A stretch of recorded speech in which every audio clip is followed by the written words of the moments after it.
সুপ্রিয় দর্শক, সবাইকে আন্তরিক শুভেচ্ছা। শুরু করছি করিদিম টেলিভিশনের সাপ্তাহিক আয়োজন বাংলাদেশ কি বিচিত্র, দেখাবো তার চিত্র। আমাদের আজকের বিষয় 70 গেল 80 গেল, মাগার যৌবন গেল না। এদিকে আমাদের আজকে আমরা প্রোগ্রাম সাজিয়েছি একজনের বিয়ে নিয়ে। সেটা হচ্ছে, আপনারা সবাই জানেন যে রেলমন্ত্রী কিছুদিন আগে বিয়ে করছে এবং তার বিয়ে নিয়ে আমাদের আজকের অনুষ্ঠান। সুপ্রিয় দর্শক, আপনারা দেখেছেন বাংলাদেশে প্রায় সবগুলো চ্যানেল তার বিয়ের গায়ে হলুদকে লাইভ করছে। আমরা করিদিম টেলিভিশন চেষ্টা করছিলাম তার ভাষর ঘরকে লাইভ করতে, কিন্তু উনি লজ্জায় দিলেন না। যাগুয়া স্বামী দিকে আগুয়া, আমরা চলে যাচ্ছি আমাদের প্রোগ্রামের ভিতরে। শুরুতেই তার বিয়ে নিয়ে আমরা শুনবো কিছু বিশিষ্টজনদের মতামত। আসলে 70 বছরের ইঞ্জিনের সাথে নতুন বগি কিভাবে চলবে আমার বুঝে আসে না।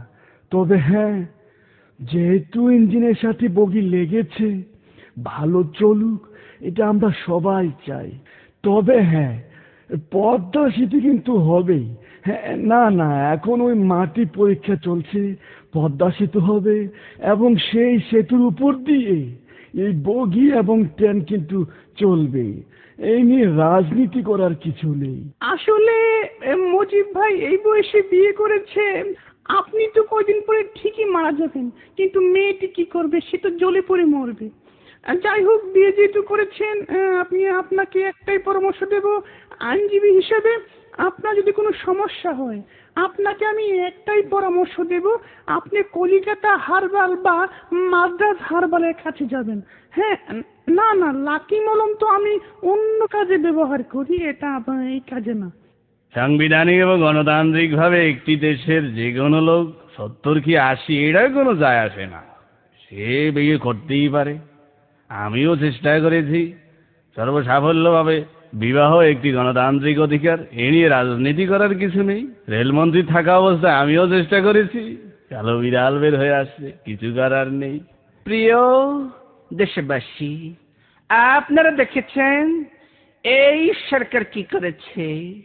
বাল্য বিবাহ যেরকম অপরাধ, এই বৃদ্ধ বিবাহ কিন্তু একটি অপরাধ। এই সরকারের মন্ত্রী কি যেন নাম, রেলমন্ত্রী, একটি অল্প বয়সী মেয়েকে বিবাহ করেছে। এখন এই মেয়েটির কি হবে? যাই হোক, আমরা ক্ষমতায় গেলে ওকে রিমান্ডে নিয়ে হাত পা বেঁধে দেখব কত জোর হয়েছে। আমরা তীব্র নিন্দা জানাই। আগামী ঈদের পর তীব্র আন্দোলন হবে। হ্যাঁ হ্যাঁ, ঈদের পর কোন ঈদ সেটা জানিয়ে দেব। সুপ্রিয় দর্শক, সবার কথা শুনে আমার একটা জিনিস মনে হচ্ছে, কবি বলেছিলেন আমাদের দেশে হবে সেই ছেলে কবে যে 70 কিংবা 80 বছর বয়সে বিয়ে করতে যাবে। সবাইকে ধন্যবাদ।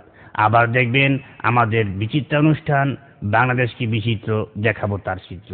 আজকের মতো এখানে বিদায় নিচ্ছি, ধন্যবাদ। করিদিম টেলিভিশন একটি দীর্ঘমেয়াদী অস্থায়ী চ্যানেল।